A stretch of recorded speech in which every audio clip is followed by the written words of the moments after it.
Do you choose the stories to write, or do they choose you? I think it's a little bit of both.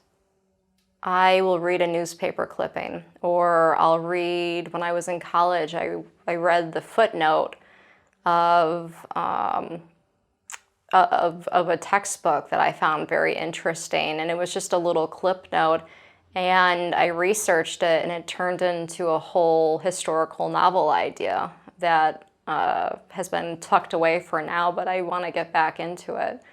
So why was that in the textbook that I was reading?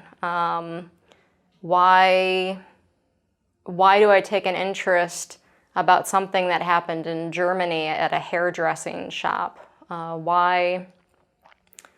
There are a few stories that I think I choose, and one that I hope we get to talk about is going to be my fourth feature film, Recluse, as a writer, director, and producer.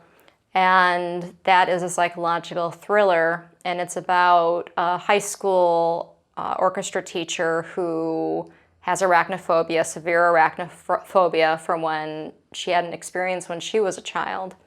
And since then, she has become very reclusive and insular to the point of being debilitating. And so she decides that she's going to get exposure therapy to get over her fear. And she does. And it kind of unlocks this dormant darkness inside of her. And so people that were not very nice to her earlier in the film, she starts to feel the power that she wields inside and goes from there. But I say that I chose that one because I am arachnophobic. I was arachnophobic. Arachnophobia, the movie gave me arachnophobia. And in writing that screenplay, I had to study a lot of spiders from all over the world and find the themes that overlapped with what I was trying to do. And weirdly, it cured my arachnophobia. And I don't want them on me, but if there were a banana spider crawling across the desk right now, I'd be like, there's a banana spider crawling across the desk right now. Should we, let a cat out or something? And But yeah, so I think it's both. If you are writing a story, you may be interested in our new book, the sponsor of today's video. After months of working on a story, have you ever said to yourself, I don't know what my main character wants. Why are my side characters more interesting than my main character? 17 Steps is a workbook-style tool with specific questions to help you dive deep into your main character and story. We've linked up to 17 steps below. Now, back to the video. Interesting. Yeah, and especially growing up in an old house, there's all sorts of crevices that critters, lizards, everything get into.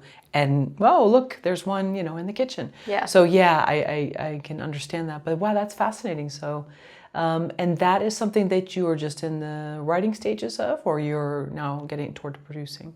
It's completed in the writing stages. I've been working on Recluse for a good 7 years. It started off as a prose piece, like a novel.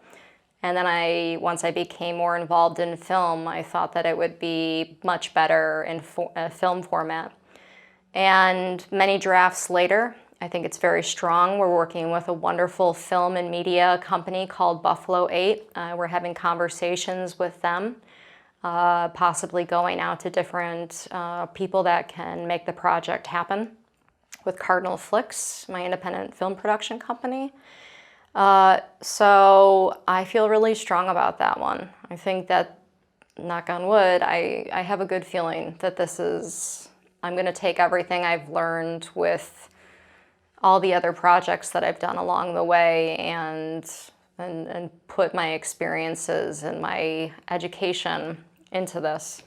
I mean, I never went to film school. I didn't know what I was doing when I first entered this world, and I got so lucky that I met so many people that helped guide me along the way without judgment.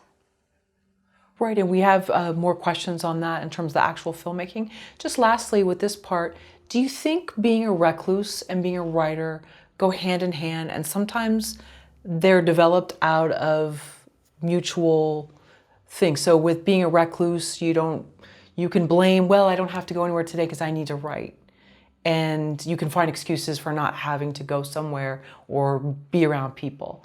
And it's a very creative way to deal with it. Mm-hmm. I think that a lot of writers that I've met and a lot of artists, they prefer to have a lot of solitude, but I think it's a balancing act. I think you need the solitude to get the work done, but you can't use that as a crutch or an excuse not to do other things, whether that's have a life or if you juggle many hats, being a director also or a producer, you can't just lean on the one thing. And my creative process so that I'm constantly staying productive is I'm most creative in the morning.